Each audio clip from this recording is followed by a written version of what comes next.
Kakatapos lang natin makita ang isa sa pinaka-natatanging kumperensya sa kasaysayan ng Kremlin. Napakasama ng kinalabasan nito para kay Vladimir Putin na ang transcript ng kumperensyang ito ay tinanggal na ngayon mula sa opisyal na website ng Pangulo ng Russia. Sa isang pagpupulong para sa Human Rights Day, gumawa ng di inaasahan ang kilalang direktor ng Russia na si Alexander Shukurov. Hindi siya nagtanong kay Putin ng mga madadaling tanong tungkol sa kanyang kalusugan o tungkol sa kanyang kasipagan. Sa halip, nagsimula siya ng isang 11 minutong detalyadong pampublikong pagsita sa leader ng Russia. Habang pinapanood ng buong bansa, harap-harapan kay Putin, kinondena ng direktor ang pananakop, binatikos ang korupsyon at tinawag na mas masahol pa sa Unyong Soviet ang rehimen ng Russia. Binalaan niya na ang landas na tinatahak ni Putin ay magdudulot ng pagbagsak ng imperyo ng Russia, katulad ng pagbagsak ng imperyo ng Tsar noon. Ang direktor na ito ay kinikilala sa buong mundo. Ang kanyang mga pelikula ay nanalo ng maraming parangal na nagdala ng international na prestihiyo para sa Russia. Ito ang dahilan kaya hindi magawa ni Putin ang marami. Naipit siya habang nasa publiko. Hindi siya pwedeng sumabat ng hindi mukhang walang kumpiyansa. At hindi rin niya pwedeng parusahan ang direktor nang hindi kinukumpirma ang panunupil ang inirereklamo ng direktor. Ngunit ang pagbura ng Kremlin ng mga kapasamam sa mga transcript at video sa kanilang opisyal na website ay nagsasabi na ng lahat. Kailangan nating alamin ang panik na nangyari sa gusali.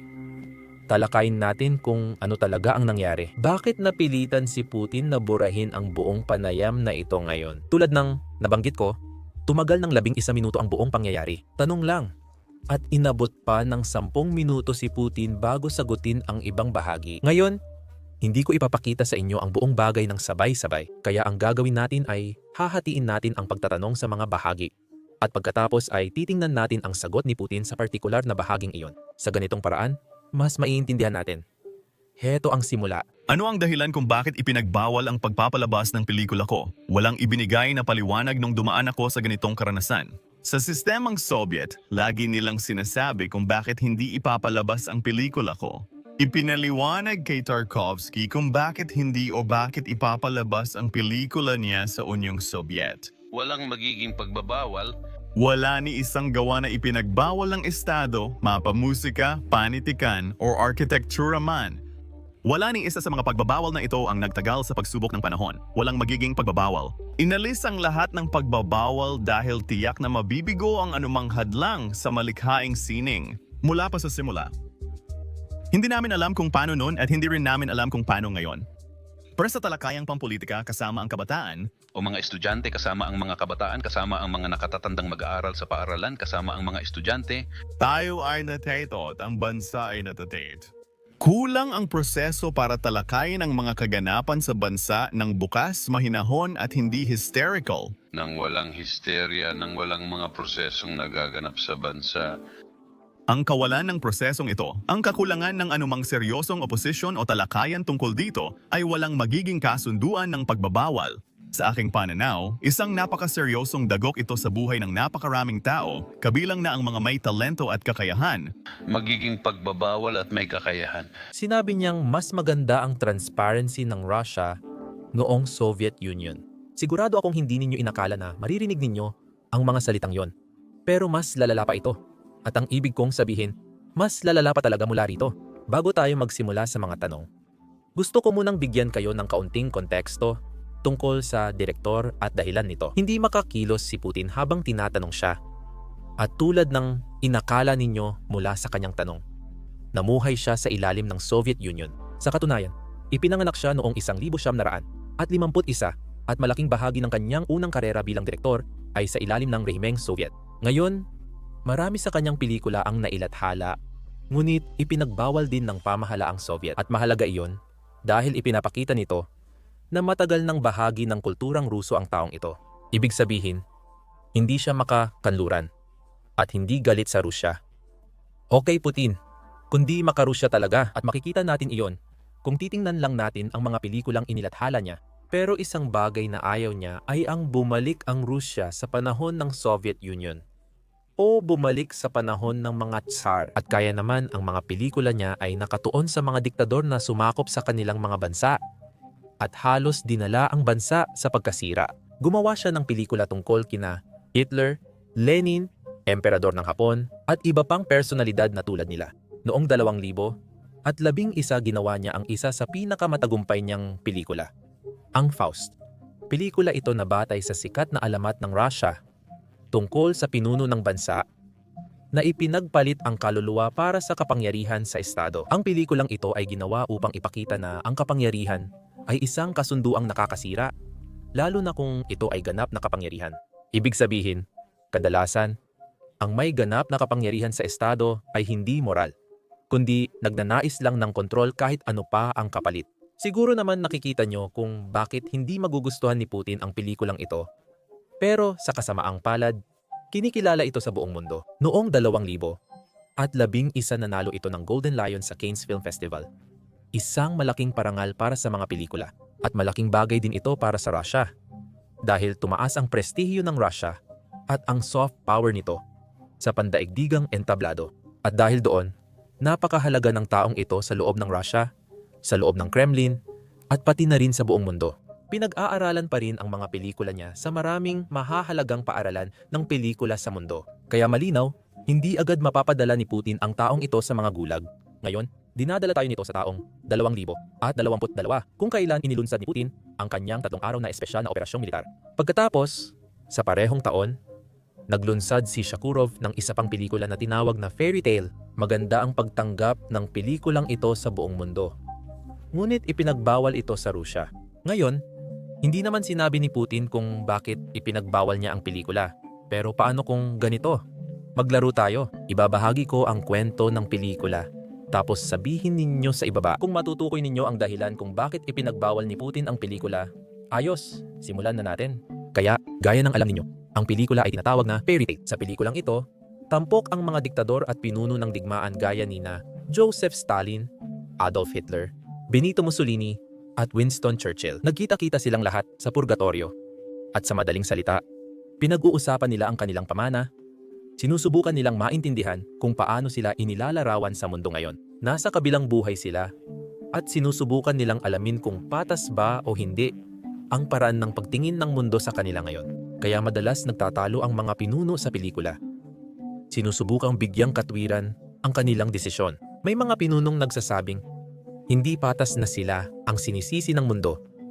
Sa ikalawang digmaang pandaigdig, ipinagtatalo nila na hindi nauunawaan ng kasaysayan ang kanilang mga ginawa. Mali ang pagkakaintindi sa kanila ng kasaysayan dahil hindi lang sila ang may kasalanan kung bakit nagsimula ang ikalawang digmaang pandaigdig. Karaniwan, kasalanan daw ito ng ibang mga tao na naroon din sa silid at napilitan lang silang pumasok sa digmaan dahil sa mga ginawa ng mga iyon. Sigurado akong may makakahula sa inyo kung sino ang tinutukoy ko. Si Hitler, partikular na, ay madalas magsalita sa pelikulang ito at sinusubukan niyang ipaliwanag ang kanyang mga ginawa sa pagsasabing kailangan niyang gawin ang mga iyon. Sinimulan niya ang ikalawang digmaang pandaigdig para protektahan ang mga Aleman na inuusig sa ibang bansa. Pagkatapos, sinabi pa ni Hitler na ang Alemanya ang naging biktima ng lahat ng ito, na pinapahiya ang Alemanya sa pandaigdigang entablado, na napalibutan ang Alemanya at hindi ito nauunawaan ng mundo. At kaya nga sinasabi ni Hitler na hindi patas na ibunton sa kanya ang buong responsibilidad sa lahat ng namatay noong ikalawang digmaang pandaigdig. Tinatawag niyang hindi patas ang kasaysayan. Ngayon, pamilyar ba ang ganitong pangangatwiran sa inyo? Ginagamit din ba ito ng iba? Sinakop daw ang Ukraine para protektahan ang mga Ruso, habang binobomba naman niya ang mga Ruso na sinasabi niyang pinoprotektahan at pinapatay pa sila. Sa madaling salita, siguro depende na lang yan kung pro-Russian ka o hindi, di ba? Kaya kayo, sabihin nyo sa akin sa mga komento kung alam nyo kung bakit ipinagbawal ni Putin ang pelikulang ito. Dahil hindi naman siya nagbibigay ng pampublikong dahilan. Ngayon, ang problema para kay Putin sa pelikulang ito ay hindi naman talaga ito Western propaganda. Nasa pelikula si Winston Churchill, ngunit hindi siya inilalarawan bilang dakila rito. Pinagtatanggol ni Churchill ang pambobomba ng Aleman ng British Air Force noong ikalawang digmaang pandaigdig. Sabi niya, kailangan ito para mapatigil ang digmaan at mapilitang sumuko ang Alemanya. Dahil dito, mahirap para kay Putin ipagtanggol ang kanyang pagbabawal at sabihing, ito'y propaganda lang ng kanluran. Isa itong anti-Russian na pelikula dahil ang pelikula mismo ay pumupuna halos sa lahat ng sangkot. Medyo patas naman. At higit sa lahat, Hindi natin dapat kalimutan na ang pelikula ay ginawa ng isang tao na may gusto sa Russia. Sa katunayan, mahal niya ang Russia at gusto niyang siguraduhin na hindi na ulitin ng Russia ang mga pagkakamali ng mga dating diktador na bahagi ng pelikulang ito. Ayon sa direktor, ang mensahe ng pelikula ay ganito: natatapos ang kapangyarihan, ngunit nananatili ang kasaysayan. Isang hindi kasiyasyang mensahe para kay Putin. Alam kong lumihis tayo ng usapan sa pelikula. Pero para sa akin, interesante ito, kaya gusto kong ibahagi sa inyo. Balik tayo sa komperensya na naganap dahil dito. Ipinagtanggol ni Putin ang pagbabawal ng pelikula at sinabing hindi lahat ng pelikula ay ipinagbabawal. Kung ayaw ninyong maban ang pelikula, gumawa ng positibong pelikula lang tungkol sa SVOS, isang espesyal na operasyong militar sa Ruso. At pagkatapos, diretsahan niyang sinabi sa direktor na, "Hoy, baka pwede mo akong tawagan mamayang gabi at pag-usapan natin kung aling pelikula ang naban. At titingnan ko kung anong magagawa ko." Pero bukod doon, hindi lang iyon ang naging problema ng direktor. 11 minuto ang tanong niya. At marami pa siyang reklamo na wala namang kinalaman sa mga pelikula niya. Pakinggan natin ang susunod niyang sasabihin. Bawat linggo, pinapanood natin ng may kaba. Sino na naman ang lumalabas bilang banyagang ahente? Nakakatakot ang mga definisyong ito.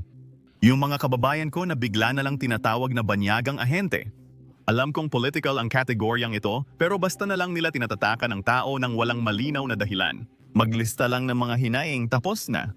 Nagsimula ng gumulong ang bola, ngunit di pa tiyak ang susunod nilang gagawin. Sa pananaw ko, mali ang desisyong ito. Ipinapahiya at ipinagkakait nito sa tao at mamamayan ang pagkakataong umunlad o mabuhay. kanila ng pagkakataong umunlad. At ito ay isang bagay na natalakay na natin sa ating mga naunang video.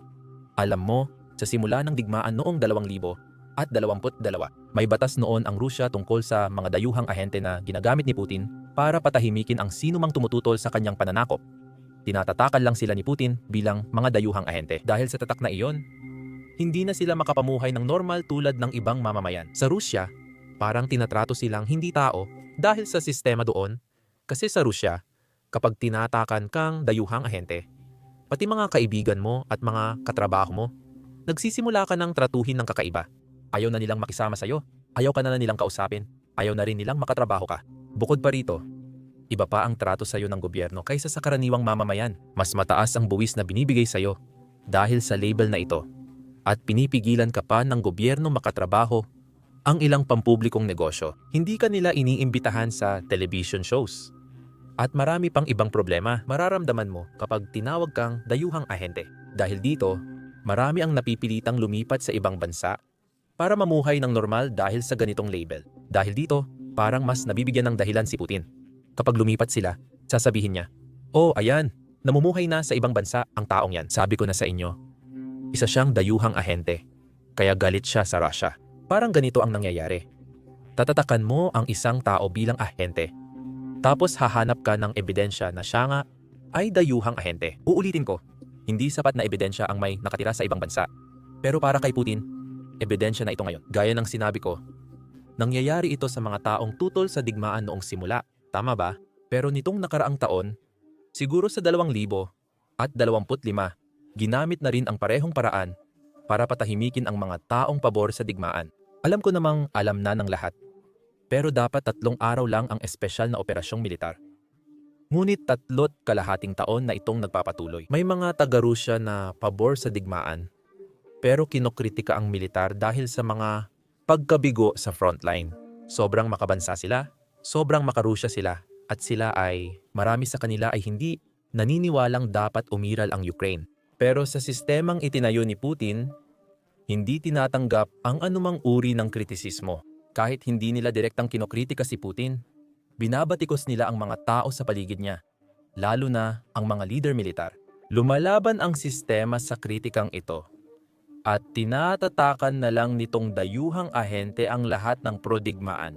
Dahil doon, nasira ang buhay ng mga taong ito. Hulaan mo pa kung ano. Inuulit lang nito ang naganap noon sa ilalim ng Union of Soviet Socialist Republics ni Stalin. Dahil kapag nagsimula na ang panunupil niya, hindi na ito napipigilan. Noong una, kalabang pampolitika lang ang tinutugis. Pero kalaunan, pati mga taga-suporta ng sistema ang naging target. At ngayon, nangyayari na naman ang parehong bagay. Ang sistemang pampulitika na itinayo ni Putin ay tinutugis na rin ngayon ang mga taong sumusuporta sa sistemang pampulitika. Yan ang ibinunyag ng taong ito sa telebisyon. Pero sige, ituloy natin ang clip mula sa komperensya dahil marami pa tayong reklamo. Nagtayo sila ng organisasyon. Parang ang estado ay umaatake sa sarili niyang mamamayan, gayong ang mamamayan mismo ang nagtatag ng estado. Siya ang nagtatag, ngunit kalaunan siya mismo ay inapi ng estado.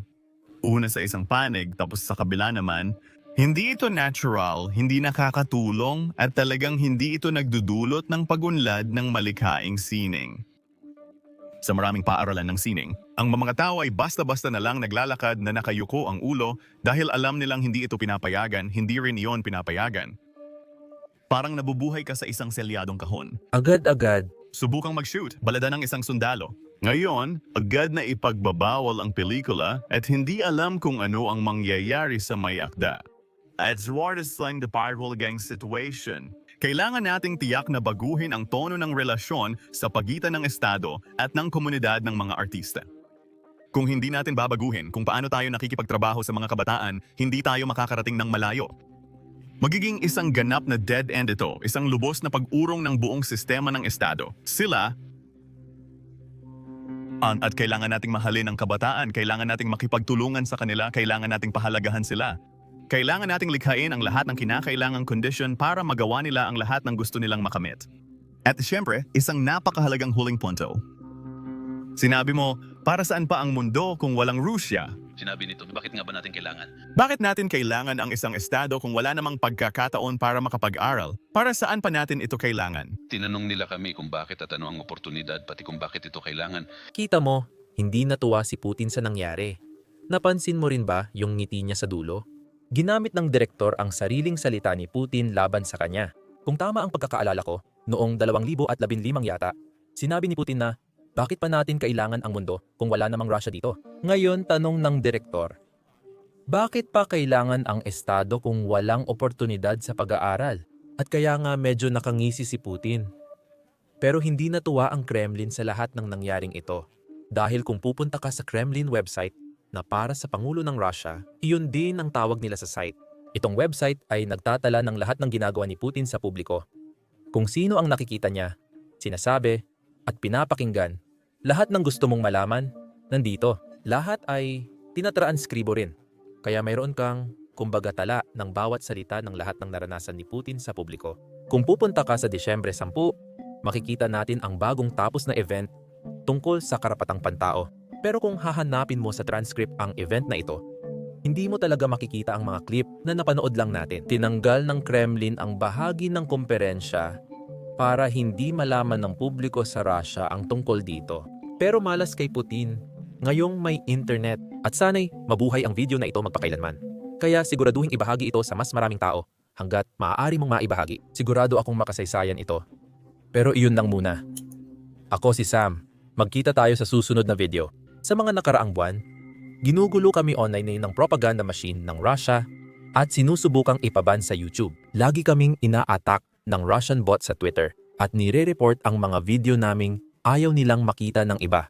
Hindi kami susuko dahil naniniwala kami sa kapangyarihan ng independenteng pamamahayag. Alam nating lahat kung bakit nila tayo pinipigilan dahil natatakot sila na naibabahagi namin sa inyo ang katotohanan tungkol sa nangyayari sa loob ng Ukraine. Natatakot sila dahil nabubunyag ang kanilang kasinungalingan. Ngayon, nais pa naming dagdagan ang kanilang takot kamakailan. Inilunsad namin ang aming bagong plataforma, Basics Insider. Dito, nagbabahagi kami ng eksklusibong video at usapan kasama mga eksperto gaya ng United States Generals, Navy SEALs at best-selling authors. Ipinapaliwanag din namin ang mga pinakabagong balita mula sa Russia, Ukraine at iba't ibang panig ng mundo. Panoorin ito sa unang link sa description o iscan ang QR code sa screen. Maaari ka ring pumunta sa basicsinsider.com. Malaki ang naitutulong ng suporta mo sa aming lahat sa Business Basics.